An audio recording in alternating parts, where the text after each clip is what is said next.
मध्य प्रदेश में समाजवादी पार्टी के इकलौते विधायक राजेश शुक्ला से कैमरा 24 संवाददाता ने खास चर्चा की। बता दें कि राजेश शुक्ला छतरपुर जिले की बिजावर विधानसभा से विधायक हैं, जिन्होंने कैमरा 24 से चर्चा करते हुए क्षेत्र की समस्याओं तथा विकास को लेकर अपनी बात रखी। विधायक श्री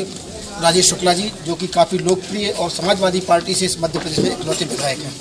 मैं चाहता हूं कि आज इनसे इस क्षेत्र के बारे में और वर्तमान हालातों पर हम इनसे चर्चा करेंगे। आप निरंतर भले ही बड़ा कम समय में आप इस क्षेत्र का विकास कर रहे हैं, लेकिन जैसी समस्याएं ग्रामीण विकास में जैसे स्कूल की हो या स्वास्थ्य सुविधाओं को लेकर हो या पेयजल समस्या को लेकर हो, तो आपके नज़रिए से क्या किस तरीके से आपकी भूमिका है आने वाले समय में? निश्चित तौर पर विधानसभा का दुर्भाग्य रहा है, क्योंकि ये क्षेत्र तो 2008 के बाद बिजौर विधानसभा में आया है, ये 14 पंचायतें। इसके पहले जो बिजौर विधानसभा थी उसका दुर्भाग्य रहा कि 50-60 सालों से केवल बाहरी जनप्रतिनिधि विधायक बने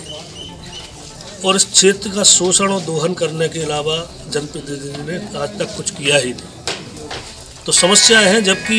गरीब और पिछड़ा और ईमानदार क्षेत्र, छतरपुर जिले में यदि सबसे ईमानदार क्षेत्र यदि कोई है वो गरीब क्षेत्र है तो वो बिजौर विधानसभा है। लेकिन अपनी ईमानदारी और निष्ठा में जनता कायम है और आज उसी का उन्हें लाभ मिल रहा है कि आज उनके बीच में उनका भाई, उनका बेटा चुना गया है। और आज आप जाके देखिए क्षेत्र में कि आप 14 महीने में आप तो प्रेस से जुड़े हैं, आपने सब विधायकों का सब सुना होगा,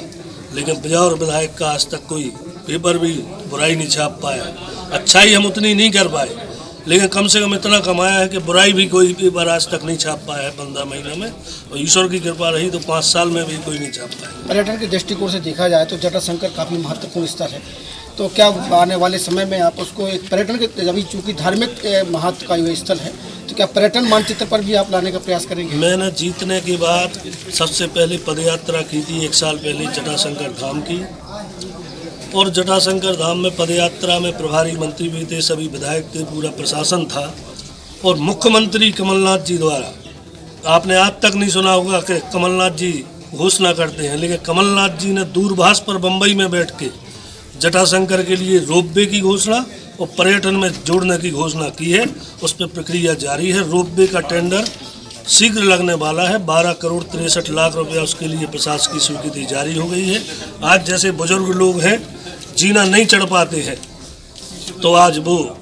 इतने दर्शन करने के इच्छुक हैं, तो रोपवे के द्वारा भगवान जटाधारी के पास पहुँचे। क्या आपको नहीं लगता कि वर्तमान परिदृश्य में देखा जाए तो अवैध रेत उत्खनन को लेकर के हमारी मध्य प्रदेश की सरकार है पूरी तरह से फेल है?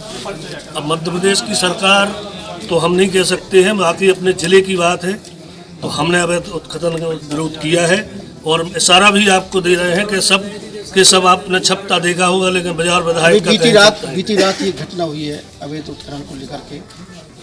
तो लगातार ये चल रहे हैं मामले अवैध उत्खनन को लेकर के, चाहे राजनेताओं के द्वारा हो या भूमाफियाओं के द्वारा उत्खनन के जितने भी मामले हैं छतरपुर जिले में बहुत ज़्यादा है। नहीं, मैं इसको स्वीकार करता हूँ और मैं तो जनप्रतिनिधियों से कहता हूँ कि स्वार्थ की राजनीति, जब जनता ने इतने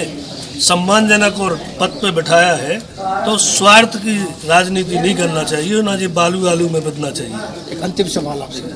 इस क्षेत्र की जनता को बड़ी उम्मीद थी कि आप चूँकि समाजवादी पार्टी से इकलौते विधायक थे, तो लगता था कि आप मंत्री पद से सुशोभित करेंगे इस क्षेत्र को, तो क्या लगता है कि आने वाले समय में इस क्षेत्र के लिए और इस विधानसभा के लिए